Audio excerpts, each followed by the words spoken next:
মূলত নতুন রাজনৈতিক দলের যেটি আগামী মাসে ঘোষণা হবে সেটি করতে যাচ্ছেন। আপনারা রাজনৈতিক দল করার পরে নিবন্ধন নেবেন কিনা, নিবন্ধন নিলে আপনারা আগামী নির্বাচন অর্থাৎ ডিসেম্বরে হোক অথবা জুনের আগে হোক সেই নির্বাচনে অংশগ্রহণ করবেন কিনা, এবং করলে আপনারা প্রার্থী পাবেন, জনসমর্থন পাবেন কিনা?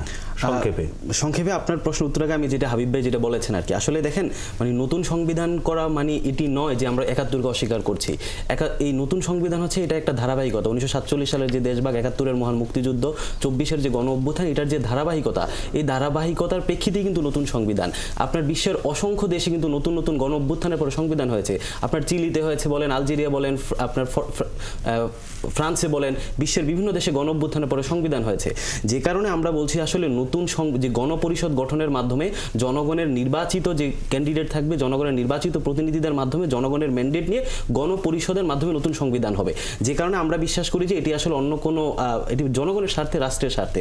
দ্বিতীয়ত হচ্ছে আপনার রাজনৈতিক দলের যে নিবন্ধনের কথা বললেন, একটা রাজনৈতিক দল ঠিক যেইভাবে আইনি প্রক্রিয়ায় গঠিত হয়, আমাদের যে জাতীয় নাগরিক কমিটির উদ্যোগে এবং বৈষম্য বিরোধী ছাত্র আন্দোলনের নেতৃত্বে যে দলটি হবে, সেটি বাংলাদেশের বিদ্যমান যে আইন কানুন আছে সেই আইন কানুন মেনেই হচ্ছে দলটি গঠিত হবে। নির্বাচনে অংশগ্রহণের ব্যাপার, প্রার্থী পাবেন কিনা ৩০০ আসনে?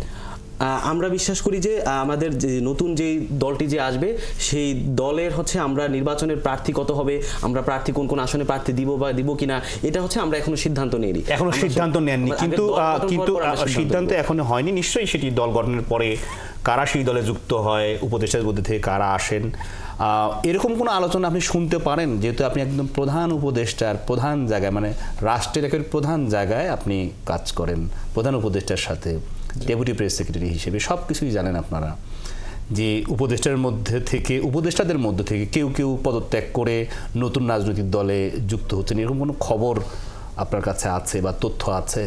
না, প্রথম কথা হচ্ছে এরকম কোনো তথ্য আমার কাছে নেই। আর উপদেষ্টারা কী করবেন এটা তাদের একান্তই নিজস্ব বিষয়, এবং রাজনৈতিক দলগুলো তাদেরকে স্বাগত জানাবে কি না, বা তারা রাজনৈতিক দলে যুক্ত হবেন কিনা বা যুক্ত হতে পারবেন কিনা, এটা রাজনৈতিক দলগুলোর নিজস্ব বিষয়। এইটা বর্তমান সরকারের নিজস্ব কিছু দায়িত্ব আছে, সেই দায়িত্বগুলো সরকার পালনে এই মুহূর্তে ব্যস্ত।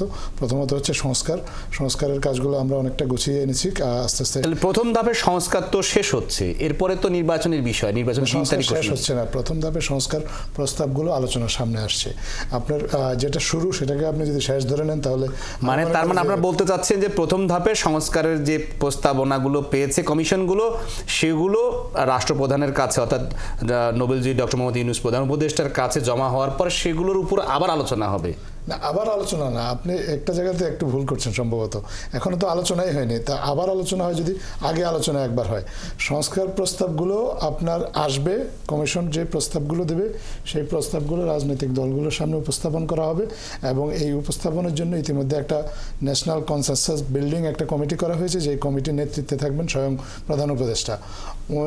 ওনার কমিটি এই প্রস্তাবগুলো রাজনৈতিক দলগুলো এবং এই জুলাই গণ অভ্যুত্থানের অন্য আরও যারা স্টেক হোল্ডার আছেন সবার সামনে এটা উপস্থাপন করবেন। তারপর তারা মিলে সিদ্ধান্ত নেবেন এইখানে যে প্রস্তাবগুলো আসছে এই প্রস্তাবগুলোর মধ্যে কোনগুলো বাস্তবায়নযোগ্য, কোনগুলোর ব্যাপারে সবার একটা জাতীয় ঐক্যমত্য আছে, এবং যদি বাস্তবায়নযোগ্য হয় সেটা কতদিনে বাস্তবায়নযোগ্য, কোনগুলো সরাসরি নির্বাচনের সাথে সম্পর্কিত, কোনগুলোর পরবর্তীতে হয়তো নির্বাচিত সরকারের জন্য রেখে দেওয়া যাবে, ইত্যাদি অনেকগুলো অমীমাংসিত প্রশ্ন আছে।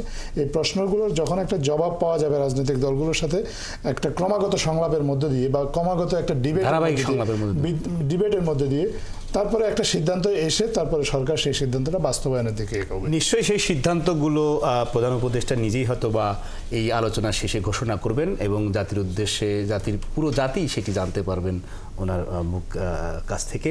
দর্শক, আমরা আছি ৭১-এর মুখোমুখি অনুষ্ঠানে। আমাদের সাথে আলোচনায় যুক্ত আছেন প্রধান উপদেষ্টা deputy press secretary Abul Kalam Azad Majumdar এবং জাতীয় নাগরিক কমিটির মুখপাত্র মিরাজ মিয়া। আমাদের সাথে অনলাইনে যুক্ত ছিলেন বিএনপি চেয়ারপারসনের উপদেষ্টা হাবিবুর রহমান হাবিব। আমরা বিরতিতে যাচ্ছি, ফিরছি খানিকক্ষণ পর।